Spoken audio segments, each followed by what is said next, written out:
The Acer Predator Triton 500 is the latest flagship gaming laptop to be announced by Acer, acting as a less monstrous and eccentric alternative to the brawny Acer Predator Triton 900. Despite shaving off the edges here and there, Acer's crammed a 15.6-inch 144Hz Full HD display in here, set between bezels measuring just 6.3 mm at the sides along with the high-end NVIDIA RTX 2080s. There will also be versions of the Acer Predator Triton 500 with RTX 2070 and RTX 2060 graphics running things as well.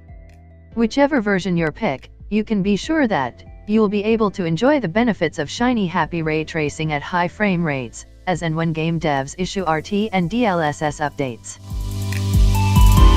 Another cool trick Acer has up its sleeve is the upcoming Predator Sense mobile app.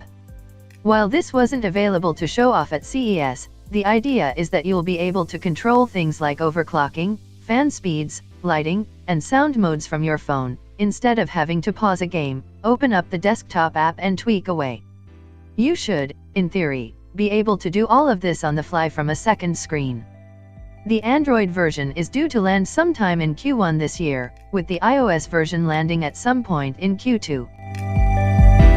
Acer Predator Triton 500 prices and release date. The Acer Predator Triton 500 will be going on sale in the States and EMEA countries in February, and in China later in January.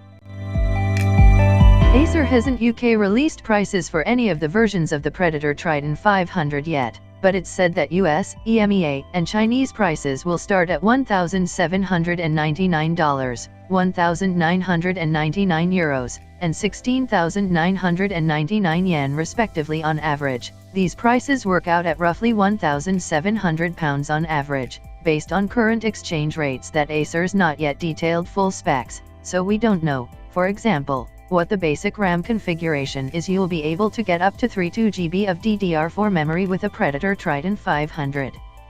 Presumably the baseline option will be 16 GB, but it could be 8 GB also. We know that you'll have the choice of up to an 8th Gen Intel Core i7 CPU, and NVMe PCIe SSD, in a RAID 0 array, but seeing as storage tends to be the one thing which sees laptop prices seriously climb, it's hard to use these starting prices as much of a useful guide right now. Acer Predator Triton 500 design and features. With the Predator Triton 500, Acer seems to be in the same mind as Asus is with its new ROG Zephyrus S laptop in terms of design. In other words, it's a gaming laptop that at a first glance appears shorn of the usual accoutrements. The usual severe angles have been softened, and while the hyperactive rainbow glow of RGB keycap lights can be easily triggered, they're just as easily muted or swapped out in favor of simple white lights.